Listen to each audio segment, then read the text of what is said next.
Now that we're done with linear equations, let's revise how we solve quadratic equations. But first of all, let's remember what a quadratic equation looks like. It's written as ax squared plus bx plus c equals 0, with the condition that a does not equal 0. Because if a equals 0, the x squared term will disappear and you'll end up with a linear equation.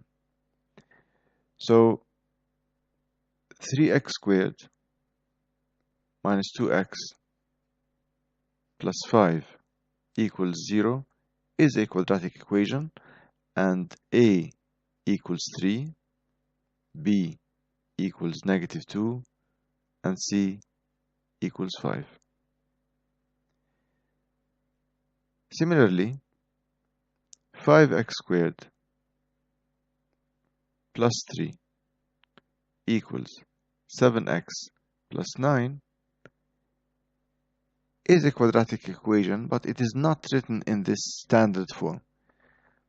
You can rearrange it to become 5x squared minus 7x minus 6 equals 0, and only in this case can you say that a equals 5, b equals negative 7, and c equals negative 6. When it's written in this form, you cannot directly tell what a, b, c, and are. With this reminder, we can move to solving quadratic equations.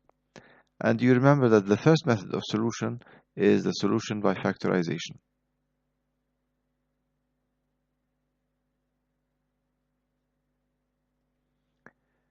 For example, if we want to solve 2x squared minus 7x minus 15 equals 0. It's written in standard form and the right hand side is equal to 0. We want to factorize the left hand side. So we need our skills in factorization. The 2x squared can only be the result of a 2x by a 2x. We notice that this is negative 15, so the two signs are different inside the brackets, but I don't know which is which. The 15 is a result of 15 times 1 or 5 times 3. If I put the 5 here and the 3 here, I end up with a 5 times 2x, that's 10x. 3 times x is 3x, and you can get a negative 7x out of this if this is negative and this is positive, and that's equal to 0. So you have factorized, and now you use the null factor law. You have something times something equals 0. So either this bracket is 0 or this bracket is 0. Let's begin with this bracket because it's easier. If this bracket is 0, then x equals 5. Mentally, 5 minus 5 is 0. And if this bracket is 0, you will have to solve the equation 2x plus 3 equals 0, and that gives you x equals negative 3 over 2. However, you can do this mentally. You have 2 times something, which is probably a fraction, plus 3 equals 0. This fraction, you have a numerator and a denominator, when multiplied by 2, should be negative 3. So in the denominator, there should be a 2, so that it will cancel out with this 2. And what do you need in this numerator to cancel out with this plus 3? You need a minus 3. So minus 3 over 2. That's a shortcut if you want to use it. So the two solutions are x equals 5 or x equals negative 3 over 2. Also, you might end up with a quadratic of the form x squared minus 9 equals 0. Now to factorize the left-hand side, you notice that it's a difference of two squares. So it's x minus 3 times x plus 3 equals 0. And if this bracket is 0, then x equals 3. If this bracket is 0, then x equals negative 3. So your two solutions are x equals plus or minus 3. Again, there is another way to solve this. You can take the negative 9 to the other side by adding 9 to both sides, and you end up with x squared equals 9. Now, if this is the case, what can x be? We know that the square root of 9 can be positive or negative, so x equals plus or minus 3, because 3 squared is 9 and negative 3 squared is 9. Please do not write the square root in this form. The reason is that this square root sign is reserved for the positive root. And if you write this, then it's not a correct notation.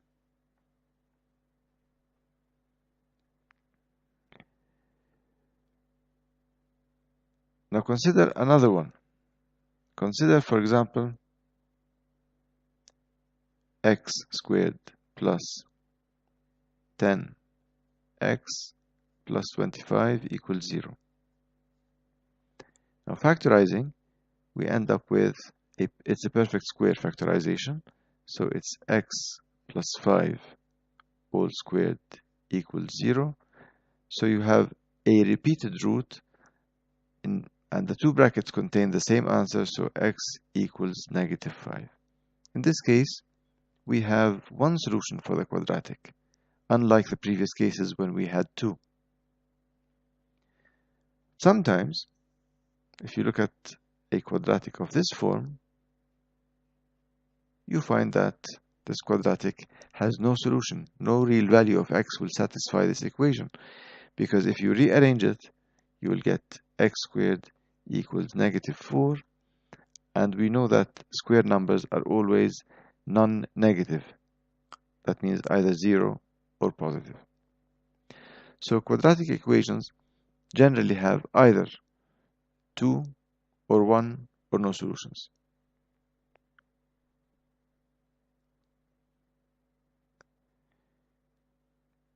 Now, the second method for solving quadratic equations is completing the square.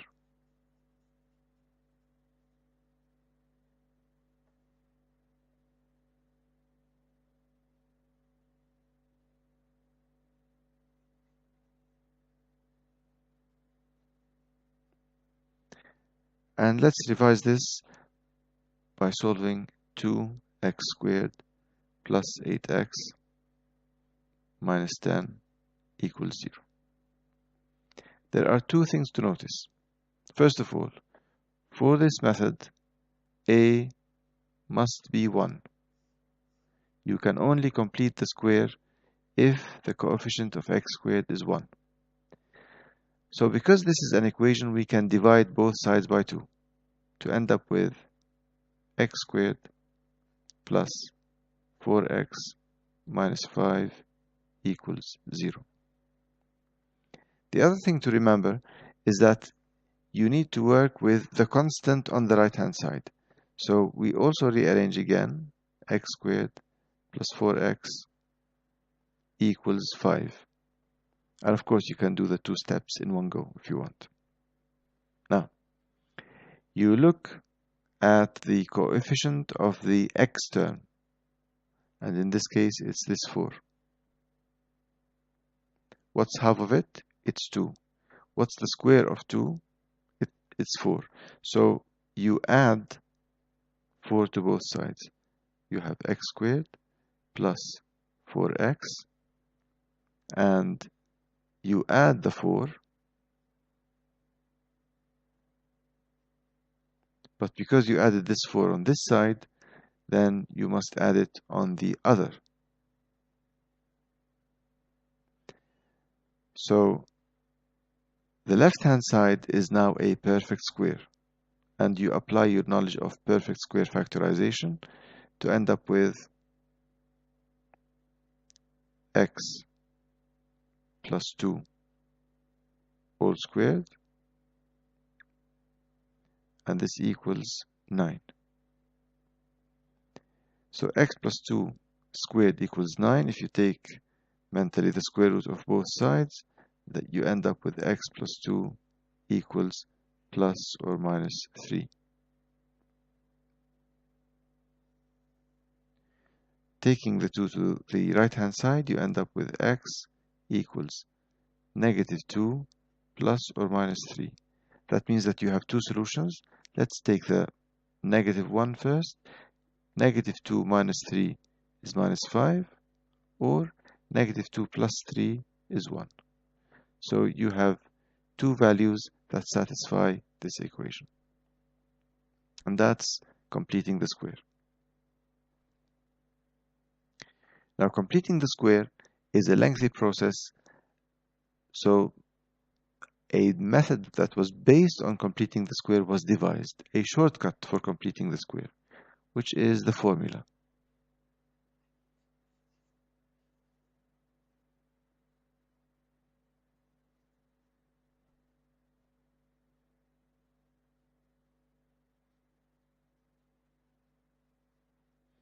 And the shortcut goes as follows. If ax squared plus bx plus c equals 0, then x equals negative b plus or minus the square root of b squared minus 4ac divided by 2a.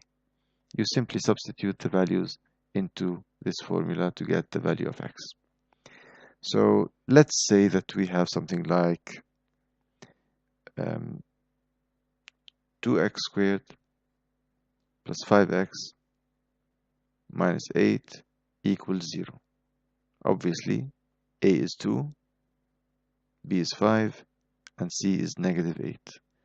Then we can use this and substitute in the formula to get x equals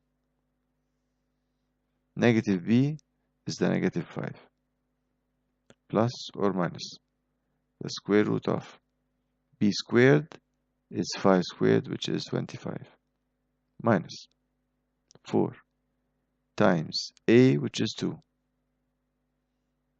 times c, which is negative 8,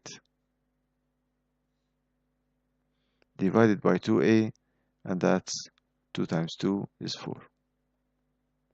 And this equals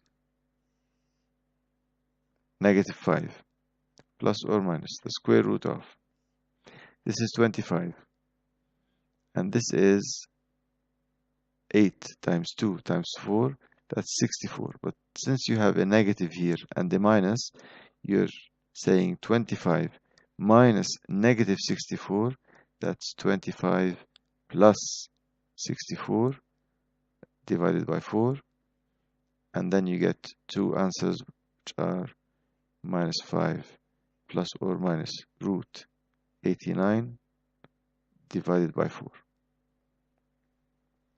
Now this is what we call the exact solution, and we can calculate the solution in decimals using a calculator. What we have is negative 5, let's open a bracket, negative 5, and we can only take one of the two, either a plus or a minus. Let's begin with the plus, root 89 divided by 4. And to convert it to a decimal form, you press this button, and that's 1.1 to 2 decimal places. So let's write that down. This approximately equals 1.1 to one decimal place. If you want a higher degree of accuracy, you can round appropriately. But now, to get the negative answer, you don't have to input this sum again. You simply go back, you delete, and you put a minus sign, and again, the answer is negative 3.6 approximately. So it's negative 3.6, and those are your two answers.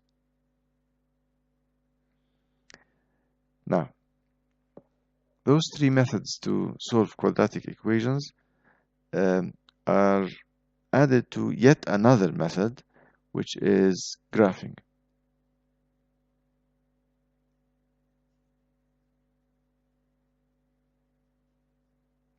Now, graphing, if done by hand, is a lengthy process.